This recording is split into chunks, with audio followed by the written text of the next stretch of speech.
सिद्धि की शादी के बाद वो ससुराल चली जाती है। पीछे रह जाती है भाभी रानी। सिद्धि के ससुराल जाते ही भाभी कहती है, अरे वाह जी वाह, सारे कपड़े मेरे। हाय रे पैंट, अरे वाह वाह, मजा आ जाएगा।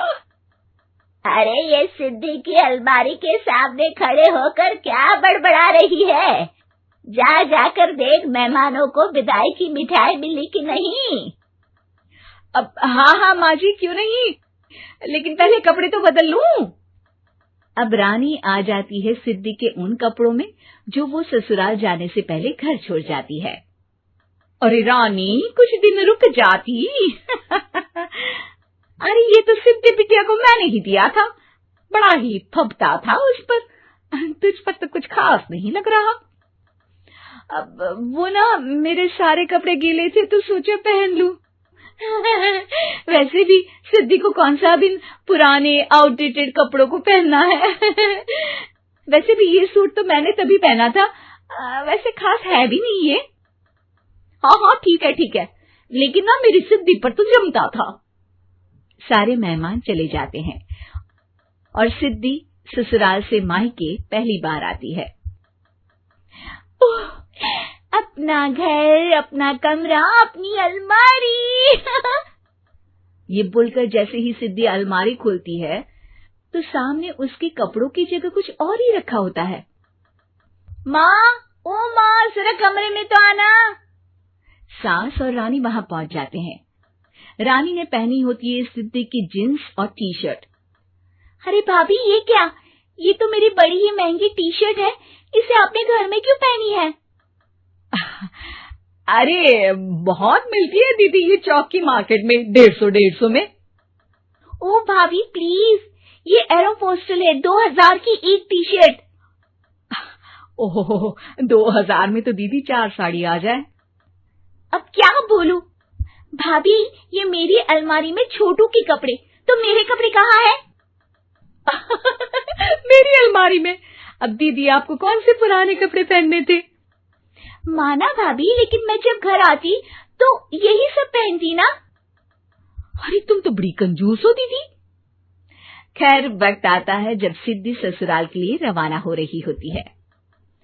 अरे रानी, अंदर से सिद्धि का गिफ्ट ले आ, लड़की पहली बार ससुराल से मायके आई है। रानी अंदर जाती है और एक सिंपल सी साड़ी लेकर बाहर आ जाती है। ये लीजिए माँ जी। सास बेटी को गिफ्ट देकर ससुराल भेजती है। अगले दिन रानी एक सुंदर सी साड़ी पहनकर सामने आती है। अरे रानी, ये तो वो साड़ी है जो मैंने सिद्धि को देने के लिए दी थी जब वो ससुराल ले जाती, लेकिन ये तूने कैसे पहन ली? अरे माँ जी, ये साड़ी तो मुझे बहुत पहले से ही पसंद थी, लेकिन चिंता ना करिए, मैंने सिद्धि के लिए भी अच्छी सी साड़ी दी है। हाँ। तभी सिद्धि का फोन आता है। क्या माँ, कुछ अच्छा तो दिया होता ससुराल ले जाने के लिए। अरे पहले दिखा दिया होता। ये चमकते हुए पैकेट में नौकरानी वाली साड़ी मत दिया करो माँ। अरे बेटे, वो तेरी भाभी ने ना गलती से उससे पैकेट बदल गया। हाँ, मैं कल ही तेरे भाई के हाथ से तेरा वाला पैकेट भेज दूंगी। अरे रहने दो माँ, आई एम श्योर भाभी ने अभी वही साड़ी पहनी होगी जो तुमने मेरे लिए रखी थी। तुम तो समझ नहीं पाई उनको। खैर छोड़ो, मैं ज्यादा बोलती अच्छी नहीं लगती, रहने दो, आपको उन्हीं के साथ रहना है, फिर बात करेंगे। सास को रानी पर गुस्सा आ जाता है। वो उसके कमरे में जाती है जहाँ वो शादी का एल्बम देख रही होती है। रानी, मार्केट जाकर एक ऐसी ही साड़ी लेकर आ, कल प्रतीक जाकर सिद्धि के घर दे आएगा। अरे क्यों माँ जी, कितनी साड़ी देनी है दीदी को? यहाँ कोई सेल लगी है क्या? अरे चुप कर, मेरे बेटी के हिस्से की साड़ी खुद पहन ली, अब ज्यादा ज्ञान बांट रही है। एक दिन सिद्धि का फोन आता है। माँ, मेरी सास ने आप सबको खाने पर बुलाया है। सारे लोग सिद्धि के ससुराल पहुंचते हैं। खाना खाकर वो लोग निकल रहे होते हैं कि सिद्धि की सास सभी को गिफ्ट देती है। अरे बहन जी, बेटी के घर का खाना खा लिया, यही बहुत है जो आप ऊपर से गिफ्ट भी दे रही है। अरे बहन जी, आप भी कहाँ इन बातों पर विश्वास कर रही हैं। सास सभी को गिफ्ट देती है, लेकिन रानी को जो साड़ी देती है वो अजीब सी हरे रंग की लाल रंग के बड़ी छाप वाली होती है। अरे छी, ये कौन पहनेगा?